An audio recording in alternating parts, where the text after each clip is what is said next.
Let's talk about going on a vacation to the Philippines from the United States. Welcome back to Clueless in the US. My name is Mighty and my goal in this channel is to help you move, survive, and thrive in the United States. It's been a few years since the pandemic where everybody was just quarantined and could not travel. And for me and my family, we haven't been back to the Philippines for a vacation for a long time. And so we are planning now to go to the Philippines for a vacation. So siguro kayo din nagpaplano na rin kayo magbakasyon. So here are a few tips, a few questions that you need to ask para makapagbakasyon and you can prepare and have a good time. So the very first thing that you need to consider is when to go on a vacation to the Philippines and how long.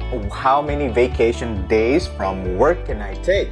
So for many employers, they give you like maybe up to 20 paid time off for the whole year, and so you can just condense that. Some of you may be able to remote work. So ibig sabihin kahit nasaan ka, as long as you have your laptop, you have internet connection, you will be able to work even if you're in the Philippines and your employer is here in the US. And then you also need to consider yung school year. When is the vacation of the kids? Can the kids go during the school year? So for many schools in the US, the vacation time is usually from the end of May up to the middle part of August. You need to consider the schedule of your friends and your family in the Philippines. I mean, we would want to be in the Philippines during the Christmas time because that's a time for reunion, for meeting friends, and the ambiance and the feelings in the Philippines during the Christmas time is just different compared here. But for many people, usually it makes sense to do it in the summer. Like so, that's around June or July. And then secondly, what will you do when you arrive in the Philippines? There's so many things to do. You can go island hopping, you can go to Baguio, or maybe La Trinidad. A lot of people say that Baguio is already overcrowded and it's not as cold as it used to be. It's not as cool as it used to be. Or maybe you can go to Davao City, you can go to Cebu and Visayas and go to the beach. Or go to, I don't know, there's so many places, so many things to do in the Philippines that involves food, family, reunion, and visit with family and friends. And so you should be ready to host some party in your home. A lot of your friends from high school, from college will be happy to see you. I'm sure of that. But that means that you also need to prepare for your budget, which leads us to the next question that you need to prepare for. How much will you spend for your vacation to the Philippines? There's so many things that you need to include in this list. Number one, airfare. It's safe to say, depending on where you are in the US, that you will spend around $2,000 for one person for your airfare. Secondly, are you going to stay in hotels when you are in Manila? Other airfares like from Manila to Isabela, to Cebu, to Davao, to Baguio, or wherever you need to go. So you need to consider those things. Are you going on a vacation? Are you going to have a trip to El Nido, Palawan, to Puerto Princesa, or wherever that you will need to spend money on? And how many people will you bring with you to go to those beautiful places? And then of course, hindi mawawala ang pasalubong. Mga pagkain, food items, clothes that you're going to buy, and things that you're going to give to your friends, family, and loved ones. You need to have a list of family and friends that you will give pasalubong to. So, you know, your nephew, your nieces, your father, your mother, your brother, your sister, and the list goes on and on. If you're not careful, you will need to bring with you like a lot of stuff for your whole barangay.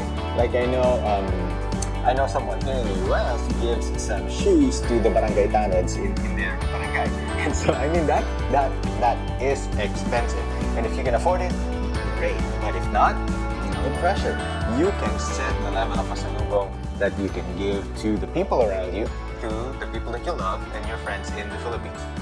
There is an art of accumulating pasalubong. So anticipate all the sales events during the whole year so that you can buy things at a discount. You can also go to discount stores for shirts, food items, shoes even, and many other things, like you can go to Costco or you can go to Sam's Club to buy some of those big Nutella packs, like, I don't know, Dove soaps or whatever that you want to bring, lotions and things like that. Or maybe you can also go to Dollar Tree for some of those trinkets, small items that you can just give to anyone na bibisita sa'yo, or just, you know, mga inaanak that you haven't seen for like in forever. But it's also important to know the people that you are giving pasalubong to, know what they want to receive. Like, say for example, if you have an inaanak who is very dear to you and they're into music, maybe you want to give them a guitar or a keyboard. But some of those things you may need to purchase in the Philippines because it's expensive if you bring those things with you in the airplane and then bring them with you all the way to your province or wherever you stay in the Philippines. Another consideration that you need to plan for is who will take care of your house or apartment in the US while you are gone, so especially if you are gone for a month or 2 months. I'm not sure if you can take a vacation for 2 months. That's a little bit too long, right? But in that case, you need to look for trusted people, a neighbor or a house sitter, just to look at your apartment, just to look at your house, and to make sure that everything is in order so that when you come back to the US, it's still there are no problems, and you have not been hit with any fines by your homeowners association if you own a home. So my advice, prepare at least 2 years in advance. So you need to start saving some money. If you need to, get a side hustle so that you have an extra source of income, like drive for Uber for the weekends or a few hours every day. Sell something on eBay, or maybe take on like overtimes, or maybe take on another job so that you will be able to save some money. Because, to tell you the truth, I've talked with OFWs in the past, and $10,000, which is about what, 500,000 pesos. If you have a big family and if you're not careful, $10,000 is not going to be enough when you have a vacation. So that's a lot of money, and it helps if you save at least 2 years in advance.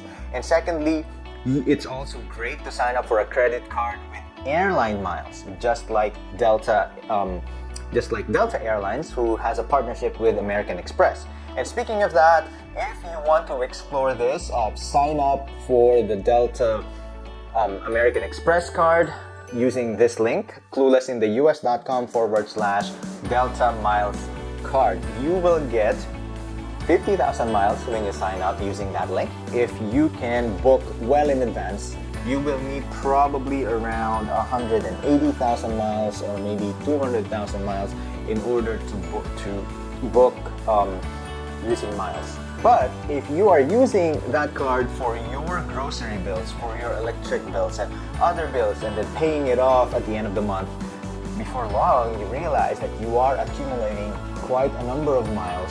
And final tip, please don't break the bank. Try to live within your means and don't go into debt just so you can have your vacation and show off to people that you are doing well in the US. You know, we are dealing with some economic uncertainties right now. And so, dear friends, if you have questions or if you have any suggestions, other tips for preparing for your vacation to the Philippines, leave them in the comments below and I will respond.